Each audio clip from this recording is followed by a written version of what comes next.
it took only a week, and I got my green card on hand, like physically.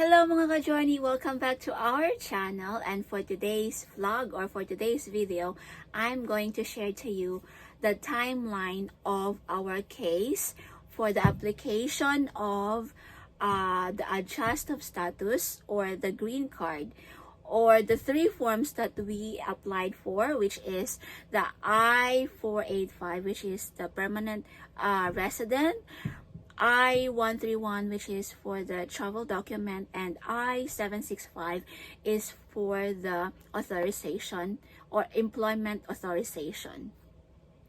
So this timeline, mga ka-journey, is for based on my experience. It is based on my case.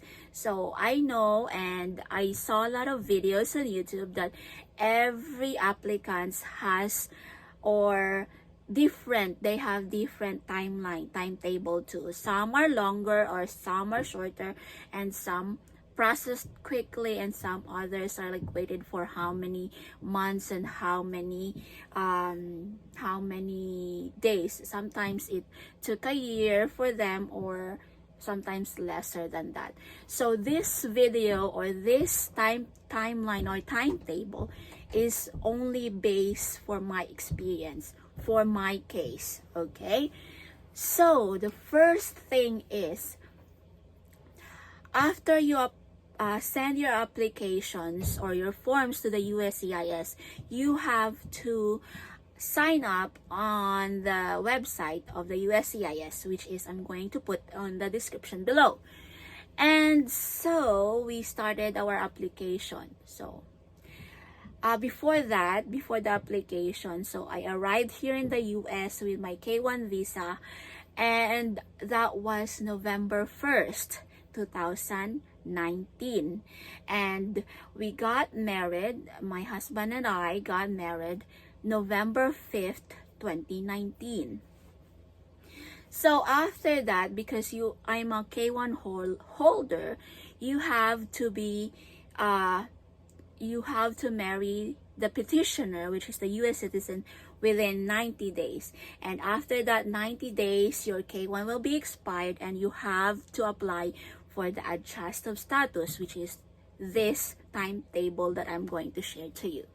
Okay, so we got married November 5th, and we sent our applications, the three forms that I mentioned, the I-485, the I-131, and the I-765.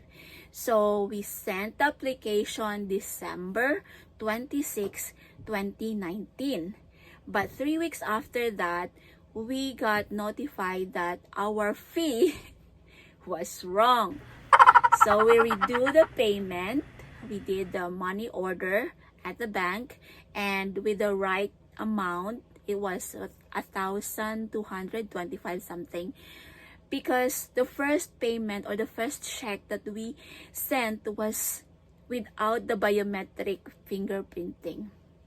Actually, this whole process from K1 to this adjust of status, we did it all by ourselves. We didn't hire an attorney.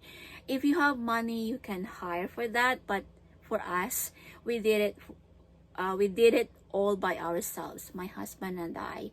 And for my K1, I applied way back in Bangkok. I will make a separate video for that, the application of K1. Okay, so back to that application. So we redo our payment and sent the application back to the USCIS. That was 3 weeks after December 26. So around January 20 something. So we sent our application with the correct payment. And by February 5, 2020, USCIS received our application.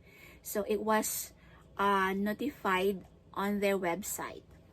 So our forms was received by the USCIS.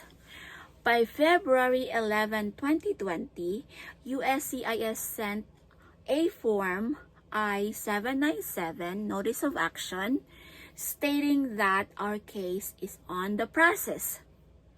And the fingerprint fee or the biometric fee was accepted. So that was the problem from the very first application, from the very check that we sent, is the fee for the biometric was wrong. So it wasn't included on the fee on the check. Okay, so that was the second date, February 11. February 15, 2020, USCIS sent another form, I-797C, Notice of Action, to schedule us for my biometric or my fingerprint. So, March 6 was my biometric fingerprinting. They took my fingerprint. And March 7, 2020, my cases for my I-765 and I-485 was updated because they got my fingerprint already.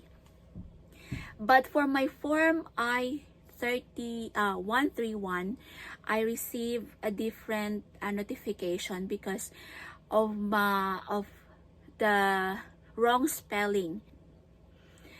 Instead of letter PF from Famela, it was letter P. So I told the USCIS about that matter. And they updated my case. By April 2, my form I-485, the USCIS notified me on the website that they are ready to schedule me for an interview. That was April 2, 2020. Okay, so April 13, they correct the spelling of my name and it was updated. My information was updated. June 30, USCIS notified me again on their website that they ordered my new card. That is for my advanced parole, which is the I-765, and the travel document, which is I-131. It's a combo card. So they ordered my card June 30, 2020. By July 2, they approved my form I-765. And July 22, they mailed the card to me and I received it July 23, like on hand. It was a combo card. On September 1, I was scheduled for an interview. I saw that notice only on the website, and by September 8, I received the copy or the hard copy of the notice 797 with the schedule appointment for my interview, the place, and the time. So my interview was October 5th, 2020 at 9:30 a.m. in the morning. And so, after the interview, we didn't know, or the officer didn't told us that if our case is approved, but he gave us a paper stating that my case is held for more reviews. So we don't know if we are approved or not. But 4 days after our interview, we got a notice from the USCIS stating that our case is approved. Yay! So I uploaded a video on that. And that was 4 days after our interview. But it says on the paper that the officer gave us, we have to wait until November for them to send us another notice about our case. And so we waited, but thankfully, within 4 days, we got a notice from them welcoming me and saying that my case or our case was approved. And it says on that notice that I will receive my permanent residence card or my permanent resident card within 3 weeks. But it took only a week and I got my green card on hand, like physically. Yeah, this is it. So this timeline, mga ka-journey, is just based on my case. This is not for everybody's case. This is just for my case, because I know every applicants or every applicants has different timetable. So this is just for my case. Yeah, so thank you for watching, and I hope you will have your interview soon. Just hang on there, and yeah, we are thankful that God works or on this processing. God is with us, processing this visa journey smoothly, and everything went well, very smoothly. Okay. So thank you mga ka-journey for watching, and I hope to see you again on our next vlog. Bye bye. God bless.